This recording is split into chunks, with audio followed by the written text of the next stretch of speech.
అందరికీ నమస్కారం. నిన్న పార్లమెంట్లో రాజ్యాంగ సవరణ బిల్లు వీగిపోయింది. వీగిపోగానే సహజంగా ఎన్డీఏ కూటమి బాధపడిద్దిగా వాళ్ళు ఆందోళన చేస్తున్నారు, నిరసన కార్యక్రమాలు పిలుపునిచ్చారు, అంత బాగానే ఉంది. కానీ జగన్మోహన్ రెడ్డి గారు ఒక ట్వీట్ చేశారు.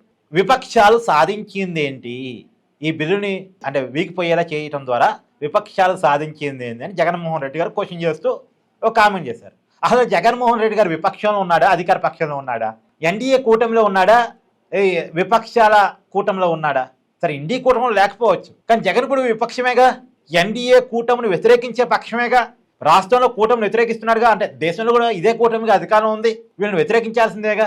రాష్ట్రంలో బీజేపీని వ్యతిరేకిస్తాను, కేంద్రంలో బీజేపీని సపోర్ట్ చేస్తాను, ఈ ద్వంద్వ వైఖరి జగన్మోహన్ రెడ్డి గారు మొదటి నుంచి వ్యవహరిస్తున్నారు. సరే, రాష్ట్రంలోనేమో వైసీపీకి అధ్యక్షుడు, దేశంలోనేమో బీజేపీకి అధికార ప్రతినిధి.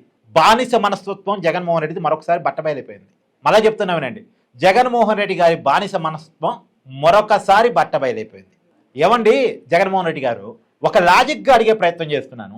ఇప్పుడు కేంద్రంలో కనుక బిల్లులు పాస్ అయ్యి ఉంటే ఆంధ్రప్రదేశ్లో 25 ఎంపీ స్థానాలు ఇప్పటి వరకు ఉన్నాయి, అవి 38 పెరుగుతాయి.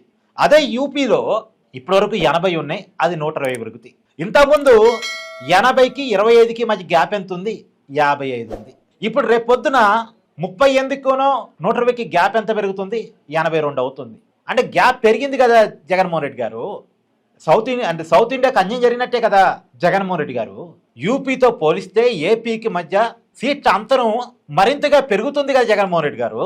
ఇది మీకు అర్థం కావట్లేదా? మీరు క్వశ్చన్ చేయలేకపోతున్నారా? లేదా మీ కేసుల కోసం రాష్ట్రం ఏమైపోయినా పర్లేదని కాంప్రమైజ్ అవుతున్నారు? నాకు అర్థం కావట్లేదు. సరే, చంద్రబాబు నాయుడు గారు, పవన్ కళ్యాణ్ గారు కాంప్రమైజ్ అయ్యారంటే వాళ్ళు కూటమిలో ఉన్నారు, కక్కలేక మింగలేక ఉన్నారు, వాళ్ళు ఏం చేయలేరు. ఈ ఒక్కదాని కోసం కూటమిని వదులుకొని రాలేరు. వాళ్ళ ముందు చాలా పెద్ద టాస్క్లు ఉన్నాయి, మోడీ సహకారం వాళ్ళకి అవసరం, వాళ్ళు ఏం చేయలేరు. కానీ మీకేమైంది? మీకేముంది అసలు? మీరు ఇప్పుడు దీన్ని ఉపయోగించుకోవచ్చు, అడ్వాంటేజ్ తీసుకోవచ్చు. చూసారా, ఎన్డీఏ కూటమి మన సౌత్ ఇండియాకి అన్యాయం చేస్తుంది, ఏపీకి అన్యాయం చేస్తుంది అని చెప్పేసి ఒక లీడ్ తీసుకుని ఉద్యమాన్ని నిర్మించవచ్చు. ఈ తెలంగాణలో రేవంత్ రెడ్డి చేయట్లా. ఇప్పుడు ఇష్టాలు వేరు, పరిస్థితులు వేరు కదా. ఇప్పుడు ఎగ్జాంపుల్ అండి, రేవంత్ రెడ్డి గారికి చంద్రబాబు నాయుడు గారు అంటే ఇష్టం. ఆ పార్టీ నుంచి పోయినోడే ఆ ఇష్టాన్ని చాలాసార్లు చెప్పుకున్నాడు. కానీ చంద్రబాబు నాయుడు గారు ఒక స్టాండ్లో ఉన్నాడు, రేవంత్ రెడ్డి గారు మరొక స్టాండ్లో ఉన్నాడు. ఎందుకు? ఇద్దరు పార్టీలు వేరువేరు కాబట్టి. కాంగ్రెస్ పార్టీ ఎన్డీఏ కూటమికి వ్యతిరేకమైన పక్షం కాబట్టి ఆ పార్టీ స్టాండ్లో సౌత్ ఇండియా జరుగుతున్న అన్యాయాన్ని బలంగా వినిపిస్తున్నాడు. ఇప్పుడు జగన్ గారికి కూడా మోడీ గారంటే ఇష్టం ఉండొచ్చు, ఇష్టం వేరు, పరిస్థితి వేరు కదా. ఇప్పుడు సౌత్ ఇండియాకి అన్యాయం జరుగుతున్నప్పుడు మాట్లాడారు కదా, మాట్లాడగలిగిన పొజిషన్లో ఉన్న పార్టీ కదా. రేవంత్ రెడ్డి గారు ఎలాగైతే ఎన్డీఏ కూటమిలో నెంబర్ 2గా ఉన్న చంద్రబాబు నాయుడు గారు ఇస్తాన్ని కూడా పక్కన పెట్టి సౌత్ ఇండియా తరఫున మాట్లాడుతున్నాడు, అలాగే జగన్మోహన్ రెడ్డి గారు కూడా మోడీ గారి పట్ల ఉన్న ఇస్తాన్ని పక్కన పెట్టి సౌత్ ఇండియా జరుగుతున్న అన్యాయం మాట్లాడారు కదా. అసలు ఎవరు మోడీ గారు అంటే నాకు కూడా ఇస్తానండి, కానీ నేను మాట్లాడలేదు. ఎన్ని వీడియోలు చేశాను. ఇక్కడ నేను మోడీకి వ్యతిరేకిని కాదు, బీజేపీకి వ్యతిరేకిని కాదు, కానీ జరుగుతున్న అన్యాయానికి వ్యతిరేకిని. ప్రజల పక్షం నేను, పార్టీల పక్షం కాదు, నాయకుల పక్షం కాదు. నేను లొంగిపోయాను అనుకోండి అన్యాయం జరుగుతున్నప్పుడు కూడా, ఇక నేను జర్నలిస్ట్ అని చెప్పుకోవడం ఎందుకు చెప్పండి? ఇక నేను ప్రజలకు జవాబుదారీ తప్ప పార్టీలకు కాదు. అందుకే వ్యతిరేకిస్తున్నాను.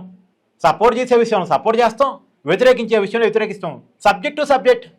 ఇప్పుడు జగన్మోహన్ రెడ్డి వ్యతిరేకించాల్సిన బిల్లు ఇది, మరి ఎందుకు వ్యతిరేకించట్లేదు అంటే ఆయన కేసులు ఉన్నాయి కాబట్టి, ఆ కేసులు వాళ్ళ వచ్చిన భయాలు ఉన్నాయి కాబట్టి.